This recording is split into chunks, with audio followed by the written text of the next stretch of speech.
بسم اللہ الرحمن الرحیم۔ مکہ کے ایک ایسے گھرانے میں آنکھ کھولنے والا بچہ جو اپنی دولت، سخاوت اور فہم و فراست کے حوالے سے جانا پہچانا جاتا تھا۔ اس بچے کے والد ولید کا شمار مکہ کے ممتاز افراد میں ہوتا تھا۔ وہ مکہ سے طائف تک پھیلے ہوئے بے شمار باغات کے مالک تھے۔ اہل مکہ انہیں العدل اور الوحید کے القابات سے پکارتے تھے۔ وہ عرب کا پہلا شخص تھا جس نے چوری کی سزا میں ہاتھ کاٹنے کی تجویز پیش کی، جو بعد ازاں اسلامی نظام میں بھی شامل ہوئی۔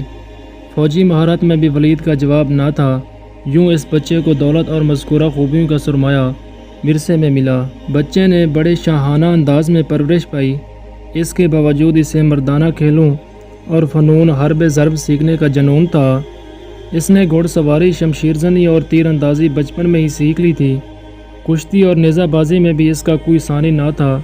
لوگ اسے میدان کا جادوگر کہتے تھے۔ ان خداداد صلاحیتوں کے مالک کا نام حضرت خالد بن ولید رضی اللہ عنہ تھا۔ میدان کھیل کا ہو یا جنگ کا، آپ رضی اللہ عنہ اپنی ذہانت اور مہارت سے پانسا اپنے حق میں پلٹنے کے ماہر تھے۔ حضرت خالد بن ولید رضی اللہ عنہ نے کشتی میں مکہ کے بڑے نامور پہلوانوں کو پچھاڑا۔ ایک بار مکہ میں کشتی کے مقابلے ہو رہے تھے۔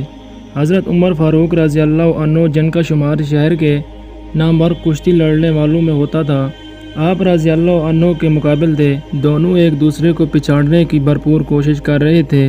مقابلہ کافی دیر جاری تھا اور فیصلہ نہیں ہو رہا تھا۔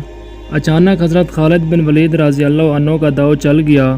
انہوں نے اپنے ماموں زاد حضرت عمر فاروق رضی اللہ عنہ کو اٹھا کر پٹخا، جس سے حضرت عمر فاروق رضی اللہ عنہ کی پنڈلی کی ہڈی ٹوٹ گئی اور میدان حضرت خالد بن ولید رضی اللہ عنہ کے ہاتھ رہا۔ قبول اسلام سے پہلے حضرت خالد بن ولید رضی اللہ عنہ اسلام کے سخت مخالف تھے۔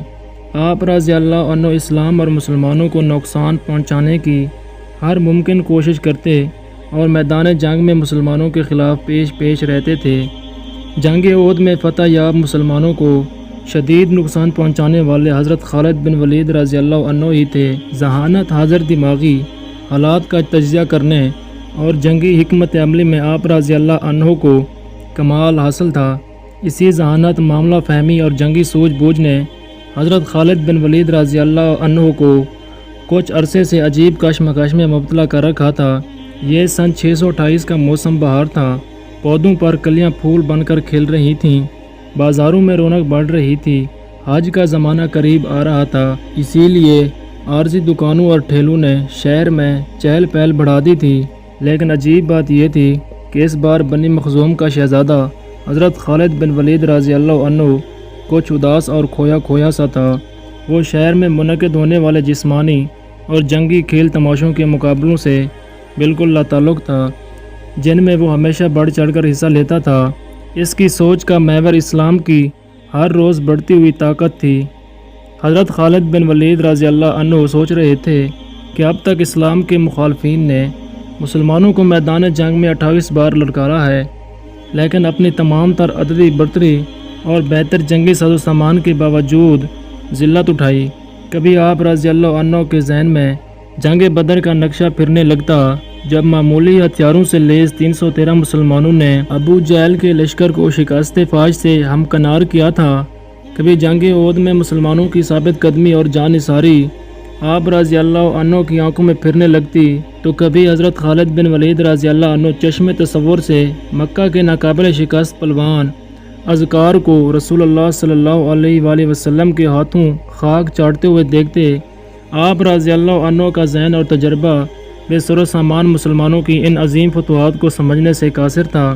کبھی کبھی آپ رضی اللہ عنہ سوچتے کہ کیا مسلمانوں کے ساتھ کوئی غیبی طاقت ہے؟ کیا محمد صلی اللہ علیہ وآلہ وسلم واقعی اللہ کے رسول ہیں؟ اسی کشمکش میں کئی ماہ گزر گئے۔ صلح حدیبیہ کو 1 برس بیت چکا تھا۔ معاہدہ کے مطابق رسول اللہ صلی اللہ علیہ وآلہ وسلم اپنے جانثاروں کے ساتھ عمرہ کے لیے مکہ میں داخل ہوئے۔ حضرت خالد بن ولید رضی اللہ عنہ الجھے ہوئے ذہن کے ساتھ مکہ سے نکل گئے تاکہ وہ شہر میں مسلمانوں کے داخلے کا منظر نہ دیکھ سکیں۔